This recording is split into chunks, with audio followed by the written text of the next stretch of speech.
প্রশ্ন, পিটিএ কমিটির উদ্দেশ্য ও গঠন লিখুন।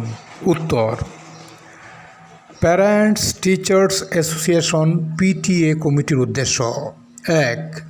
শিক্ষার্থীর সার্বিক কল্যাণের জন্য বিদ্যালয়, বাড়িতে এবং সমাজের সর্বস্তরে কাজ করা। ২. শিক্ষার মান উন্নয়নে অভিভাবকদের ভূমিকা সম্পর্কে ধারণা দেয়া। ৩. সন্তানদের বিদ্যালয়ে প্রেরণের জন্য গ্রামীণ পিতামাতাদের আগ্রহী করা। ৪.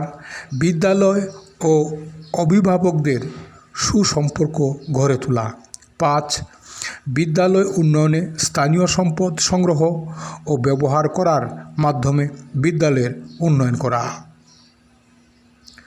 কার্যকরী পিটিএ কমিটি গঠন: ১৬ জন সদস্যর কার্যকরী কমিটি নিম্নরূপ: প্রতি শ্রেণী থেকে ২ জন অভিভাবক প্রতিনিধি, ৫+২ = ১০ জন।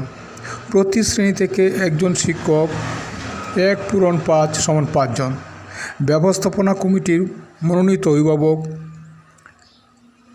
১+১ = ১ জন, মোট ১৬ জন। এতে একজন সভাপতি, একজন সহসভাপতি এবং একজন সদস্য সচিব থাকবেন।